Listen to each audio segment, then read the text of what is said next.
Laura Tingle, 7:30's chief political correspondent, David Speers, the ABC's political lead and Insiders host. Good morning to both of you. I feel like we should have brought the Insiders coffee plunger along this morning, Mark, but this is a great table. This is a great table indeed.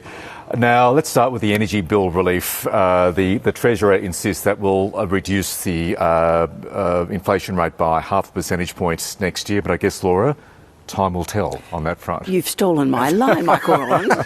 My profound observation. Yeah. Look, no, I think mechanically, what they're doing is they're saying we're reducing energy bills by this much, and that will, in the measured ABS number, actually reduce it. The question is, does it address underlying inflation?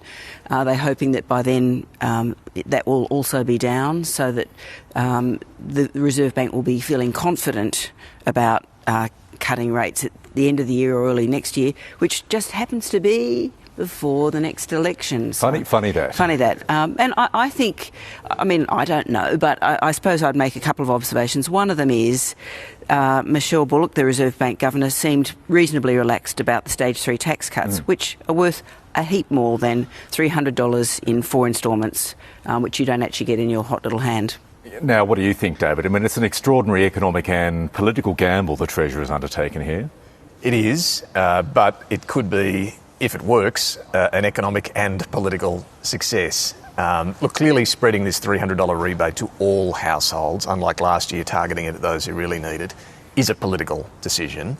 I don't know if it is going to do what Treasury is confident it will do and actually force down inflation. But sure, if it pulls off both of those, then yes, the idea of an early election may come into question. I know some people are getting very excited about that. I'd say it just gives him an option. Yeah. I don't think any decision would be made. Well, the Prime Minister would not rule out a 2024 election on News Breakfast, just saying. So, I mean, they all say that. But okay, let's flip the coin. What if inflation doesn't come down? This doesn't work. Where does the government go there? Well, I think it has to sort of go back to the drawing board, really. I think the thing that they can't control... I mean, I suppose what struck me about this budget, Michael, is that this is one of those things where they've taken not a huge gamble, but they are going to be relying on the success of their strategy on the Reserve Bank buying it out of their control, and on business eventually liking their future made in Australia policy. But I don't think there's that much likelihood that rates are going to go up again as a result of this budget. I mean, people are talking about its inflationary impact, but it is in surplus. Yes, there's more spending, but in the broader scheme of things, it's not giving some huge surge of inflationary pressures into the economy. The economy is barely moving. So the risks are, will inflation go up again?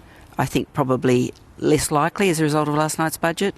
And the likelihood is that number will be going down, even if the Reserve Bank doesn't move immediately, that they'll be able to say, well, we have reduced the headline number. I think the danger is going to be with the extra spending through this and other measures last night, you're going to see inflation elevated for longer.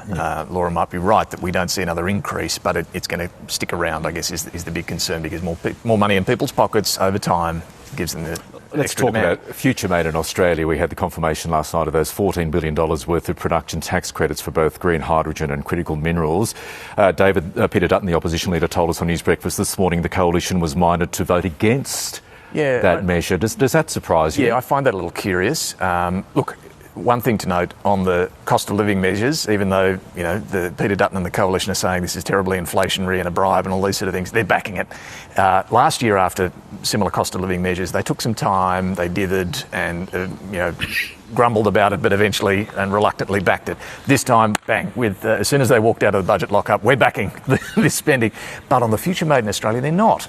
Now, I find this curious because clearly there's a political upside for Labor in WA and Queensland between now and the election, being able to say, well, we're going to be supporting critical mineral processing here, we're a hydrogen project here. The other mob, they don't like this future vision that we've got of transforming the economy. So I do find that a little curious. And the line that they've stuck with, that it's, billions for billionaires? Yeah. Well, who else owns this stuff? Well, he name-checked Andrew Forrest and Gina Reinhardt as people he believed did not deserve these products. There are plenty of other companies in the mix there. I mean, if you're really worried about giving those billionaires billions, what about the diesel fuel rebates and all these other things they've had for, they're not worried about any of that stuff. Indeed. Yeah, and I think the one prism through which you can look at this is a purely political one, dare one say, Michael.